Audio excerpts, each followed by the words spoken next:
Hallo und herzlich willkommen zu Zabas VVA. Mein Name ist Kevin Sislak. Ich bin Consultant und Projektleiter bei The Risk Consulting und habe heute das Vergnügen, Ihnen unser Tool zur Aufdeckung von vorvertraglichen Anzeigepflichtverletzungen vorstellen zu dürfen. Ja, worum soll es heute gehen? Einmal die Ausgangssituation dargestellt.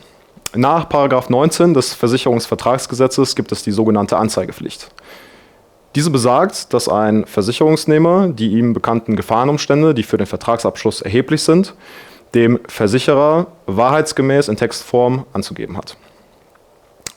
Wir unterstützen Versicherer jetzt dabei, eingereichte Rechnungen, Belege eben hinsichtlich einer möglichen Verletzung vorvertraglicher Anzeigepflichten, VVA, zu prüfen.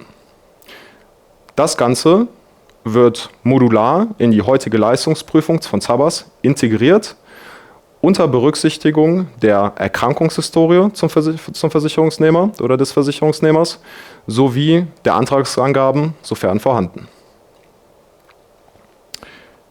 Wie schaut das Ganze aus? Zabas VVA klassifiziert eingereichte Belege hinsichtlich des Verdachts auf eine Verletzung vorvertraglicher Anzeigepflichten in einer Art Ampellogik. Das bedeutet, jeder eingereichte Beleg, jedes Rezept wird geprüft und aus dem Modul erhalten Sie eine Klassifizierung für jeden Beleg, der eben besagt, dass kein VVA-Verdacht vorliegt, dass ein mittelstarker Verdacht vorliegt oder dass ein starker Verdacht vorliegt. Dahinter verbirgt sich ein mathematisches Modell, worauf ich gleich nochmal kurz zu sprechen komme. Bei starkem und mittlerem VVA-Verdacht wird zusätzlich ein Hinweis erzeugt, der den Grund des Verdachts angibt. Und ein solcher Hinweis kann beispielsweise sein, es gibt ein auffälliges Medikament, eine auffällige Diagnose, eine auffällige ärztliche Behandlung, die dafür spricht, dass möglicherweise Erkrankung schon vor Versicherungsbeginn vorlag. Und sofern diese Information nicht aus dem Antrag hervorgeht, wird es dann entsprechend einen Hinweis und die entsprechende Klassifizierung zu dem Beleg geben.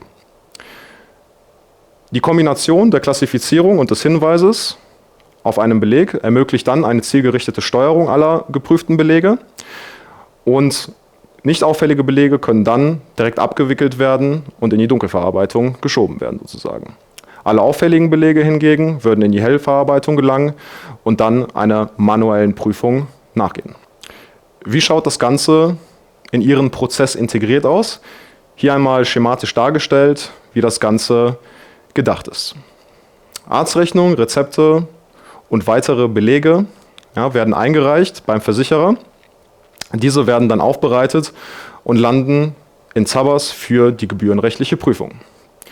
Dort gibt es eben ein Input-Management, das vorsieht, dass Personendaten, Leistungsdaten, Antragsdaten, aber eben auch die Beleghistorie, also die Erkrankungshistorie, hinzugezogen wird.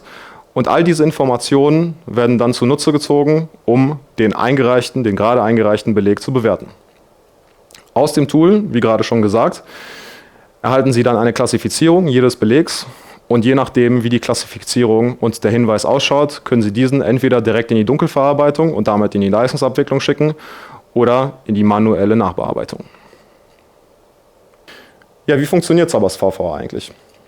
Zabas VVA ist ein multivariates Scoring-Modell mit über 25 Regelbausteinen und jeder einzelne Regelbaustein erhöht oder mindert den VVA-Score. Je höher der Score, desto stärker der VVA-Verdacht und die Klassifizierung eines jeden Belegs resultiert eben aus der Verknüpfung aller Bausteine. Das Ganze mal hier beispielhaft dargestellt, einige der Bausteine, die wir eben integriert haben. Zum Beispiel die isolierte Ersteinschätzung von Diagnosen, Medikamenten und Leistungen. Es ist eben so, dass wenn ein Beleg, eine Rechnung etc. eintrifft, dann hat man erstmal Informationen darauf stehen, die bewertet werden müssen. Sei es eben eine Diagnose, ein verabreichtes Präparat oder eben eine medizinische oder zahnärztliche Leistung. Je nachdem, wann diese Leistung, Diagnose oder das Medikament eingetreten ist, muss diese eben bewertet werden und das passiert in diesem ersten Regelbaustein. Der zweite Regelbaustein spezialisiert sich auf den Abgleich individueller Behandlungsmerkmale mit statistischen Normwerten. Das bedeutet also, man schaut sich beispielsweise die Entwicklung gewisser Kosten für gewisse Erkrankungen an und vergleicht die mit Normwerten. Woher wir diese Normwerte ziehen, darauf komme ich gleich nochmal zu sprechen. Und ein letztes Beispiel, was ich hier einführen möchte, wozu es gleich auch nochmal eine vertiefte Ansicht geben wird, ist die Beurteilung von Assoziationen zwischen Diagnostik, Diagnose und Therapie. Das heißt also, man möchte untersuchen, ob das Zusammenspiel einer Diagnose und der Therapie eher dafür spricht, dass wir uns in einem fortgeschrittenen Stadium der Erkrankung befinden und damit ein Hinweis generiert werden kann, dass die Erkrankung schon vor Versicherungsbeginn vorgelegen haben muss. Und sofern das nicht aus den Antragsdaten beispielsweise hervorgeht, würde es hier einen entsprechenden Hinweis geben.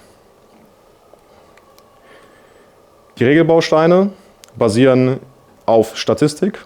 Darauf komme ich gleich nochmal zu sprechen. Das ist so der wesentliche Part von Zabbers VVA. Aber eben auch Expertenwissen. Das heißt also, bei uns im Haus sitzen beispielsweise Mediziner, die sich mit medizinischen Leitlinien beschäftigen und dementsprechend wissen, wie sich Erkrankungen entwickeln, was Folgeerkrankungen sind, wann Erkrankungen typischerweise auftreten und können das statistische Wissen, das wir implementiert haben, auch medizinisch validieren.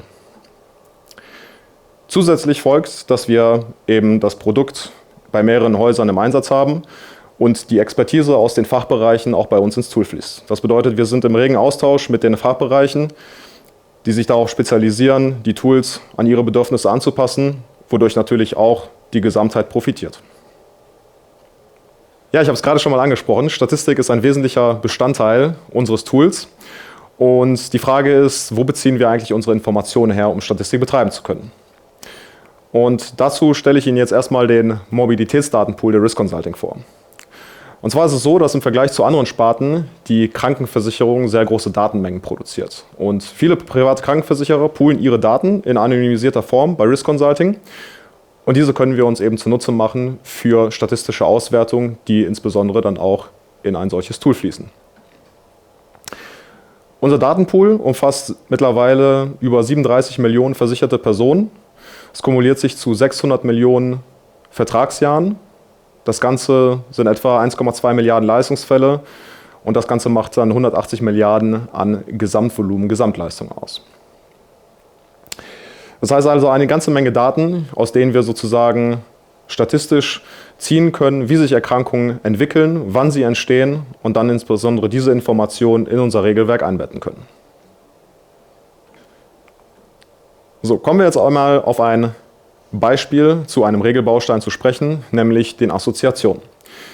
Hierzu schauen wir uns in unseren Leistungsdaten einen Beobachtungszeitraum über viele Jahre an zu einer einzelnen Person und schauen uns beispielsweise an, wann ein Krankheitsbild erstmalig aufgetreten ist. Und erstmalig klassifizieren wir als erstmalig, wenn wir das über eine Zeitstrecke von 5 Jahren nicht beobachtet haben und dann erstmalig eben zu diesem Krankheitsbild eine Leistung in den Leistungsdaten hervorgeht. Im zweiten Schritt schaut man sich dann eben an, was zu der Person sonst noch aus den Leistungsdaten hervorgeht, welche Krankheitsbilder wir daraus ziehen können und versuchen diese eben in Zusammenhang zu setzen. Und über alle Personen aggregiert in unserem Datenpool ergeben sich dann Assoziationsregeln der Form, gegeben Krankheitsbild A, wie wahrscheinlich ist Krankheitsbild B, um beispielsweise eben Folgeerkrankungen feststellen und klassifizieren zu können, oder eben gegeben ist Krankheitsbild B, wie wahrscheinlich war Krankheitsbild A. Das bedeutet also insbesondere, wenn man keine Informationen hat darüber, was in der Vergangenheit passiert ist zu einer Person. Ja, das kann sein, weil beispielsweise ein Tarif einen hohen Selbstbehalt hat oder ein attraktives Beitragsrückerstattungsmodell, sodass keine Leistungen eingereicht werden. Und dann treffen erstmalig Leistungen ein und dann muss man bewerten, ob eventuell schon vorher was vorgelegen haben muss. Und das kann man sich eben anhand solcher Assoziationsregeln zunutze machen. Was bedeutet das konkret oder wie schaut das konkret aus? An Beispielen gezeigt. Hier ist jetzt die Frage, was ist die Wahrscheinlichkeit für Krankheitsbild A unter der Bedingung, dass Krankheitsbild B vorliegt. Wir sehen hier dargestellt, dass bei 80% aller Menschen bei uns im Datenpool, bei denen eine schwere Fehlsichtigkeit in den Leistungsdaten hervorgeht, dass bei diesen auch vorher eine leichte Fehlsichtigkeit vorgelegen haben muss. Und wenn wir das jetzt beispielsweise eine schwere Fehlsichtigkeit relativ kurz nach Versicherungsbeginn feststellen, dann ist die Wahrscheinlichkeit recht groß, dass vorher eine leichte Fehlsichtigkeit vorgelegen haben muss und diese Information müsste bestenfalls aus dem Antrag hervorgehen. Und passiert dies nicht, weil die Antragsdaten beispielsweise fehlen, würde dies ein Hinweis dafür sein, dass hier eine VVA, also die Verletzung einer vorvertraglichen Anzeigepflicht vorliegt und dementsprechend würde dieser Beleg in die Helferarbeitung ausgesteuert werden. Das zweite Beispiel, das hier aufgeschlüsselt ist, ist die Kardiomegalie. Und bei 68% aller Personen, die unter einer Kardiomegalie leiden, geht eben ein Bluthochdruck voraus. Und das letzte Beispiel, was wir hier aufführen, ist ein etwas entfernteres Beispiel, möchte ich mal sagen, und zwar die Anomalie der Haarfarbe und des Haarschafts. Da beobachten wir bei 64% aller Personen, dass eine Allergie oder ein Asthma vorher vorgelegen hat. Und das ist vielleicht etwas, was sich medizinisch nicht so leicht erklären lässt, aber die Statistik ist da signifikant, sagt es eben aus. Und auch solche nicht medizinischen Zusammenhänge kann man eben nutzen, um statistisch basierend oder fundiert eben Regeln zu hinterlegen, die auf eine Verletzung vorvertraglicher Anzeigepflichten deuten. Ja, was ist unser Versprechen? Wir möchten bestehende Prozesse verbessern. Zabas VVA analysiert eingereichte Belege unter Berücksichtigung der gesamten historischen des gesamten historischen Behandlungsverlaufs und der Antragsangaben, sofern diese vorhanden sind. Mithilfe von Zabas VVA können die bestehenden Prozesse und Verfahren zur Leistungsprüfung erweitert und ergänzt werden.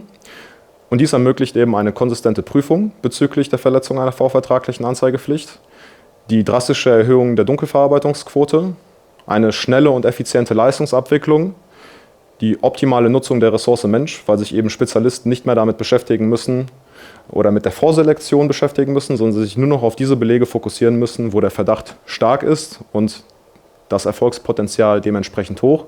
Und als letzter Punkt, hier gerade auch nochmal schon erwähnt, die Priorisierung der Fälle nach Potenzial und Dringlichkeit. Das heißt, diese Ampellogik, die wir hinterlegt haben, ermöglicht es, je nach Ressourcen Fälle so zu steuern, dass sie eben möglichst erfolgsversprechend sind und die Fälle, die eben keine Aussicht auf die Verletzung einer vorvertraglichen Anzeigepflicht geben, die können direkt abgewickelt werden und müssen sich nicht mehr manuell angeschaut werden. Was bedeutet das Ganze in Zahlen? Hier mal ein paar Referenzwerte mitgebracht, und zwar haben wir Zabas VVA erst kürzlich bei einem weiteren Zabas-Kunden erfolgreich verprobt. Und die Verprobung fand eben auf einem Testbestand von ca. 1700 Belegen statt, die repräsentativ für das war, was sich sozusagen im Operativen auch wirklich abspielt. Das heißt also eine Verteilung von Zahnarztbelegen, von Arztbelegen, von Medikamenten etc. Und wir haben das Zabas VVA-Tool im Prinzip einmal auf diesen Testbestand angewendet und haben dann die Ergebnisse gegen die manuelle Prüfung der Fachbereiche gehalten und geschaut, wie die Ergebnisse ausfallen. Zunächst einmal, was sind die Quoten, die dabei rauskamen? Über 60% der geprüften Rechnungen erlauben eine Dunkelverarbeitung, das heißt, diese könnten direkt in die Leistungsabwicklung gehen. Und bei dem Großteil der Belege gab es eben den Zuspruch auch der Fachbereiche, dass die das genauso bewertet hätten. Bei 40% der Belege gab es eben eine Auffälligkeit und diese Auffälligkeit unterteilt sich hier nochmal in 20% stark auffällige Belege und 19% leicht auffällige Belege. Zabas VVA kommt mit einem Standardregelwerk, das entsprechend nochmal customized werden kann, aber schon vor der Customizing mit dem Standardregelwerk war in 80% der Prüfungen die Erwartungshaltung des Fachbereichs erfüllt. Das heißt also, die Bewertung, die Zabas VVA vorgenommen hat, entsprach der des Fachbereichs. In den restlichen 20% der Fällen, wo es eben eine Abweichung gab, gibt es die Möglichkeit, ein Customizing zuzuführen und dann sozusagen die Feinheiten des Unternehmens zu berücksichtigen, um das Tool entsprechend zu konfigurieren. Und was wir eben erreicht haben in der Pilotierung, ist die Fokussierung der manuellen Prüfung auf die Fälle mit hohem und versprechendem Verdacht hinsichtlich einer vorvertraglichen Anzeigepflichtverletzung. Bereit für den Vorsprung heißt es hier. Das können Sie selbst herausfinden, indem Sie Zabas VVA risikofrei auf Ihren eigenen Testsystem pilotieren. Das Ganze passiert circa in einem Zeitraum von 2 Monaten und ein sofortiger Projektstart ist im Grunde genommen möglich. Das Primärziel dieser Pilotierung ist eben die Verifizierung und Validierung des Tools anhand eines geeigneten Testbestands und idealerweise eben auf einem eigenen Testbestand. Das Sekundärziel ist die Entwicklung eines technischen und fachlichen Anforderungskatalogs, um festzuhalten, welche Anpassungen vorgenommen werden müssen, sofern welche vorhanden sind. Wie schaut ein solches Projekt üblicherweise auf?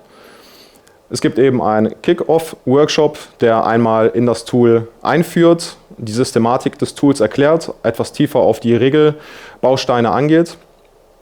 Und im zweiten Schritt wird dann ein geeigneter Testbestand auf den eigenen Daten gebaut, der eben dann hinzugezogen wird, um Zabbers VVA zu verproben. Die Ergebnisse werden dokumentiert und das Ganze wird dann im regelmäßigen Austausch mit den Fachbereichen besprochen, um eventuelle Customizing-Punkte direkt festhalten zu können und entsprechend für zukünftige Anpassungen dann zu berücksichtigen. Das Ganze wird abgerundet durch eine Abschlusspräsentation, insbesondere der Ergebnisse, um Ihren eigenen Business Case dann kalkulieren zu können. Ja, vielen Dank für Ihre Aufmerksamkeit, vielen Dank, dass Sie dabei waren.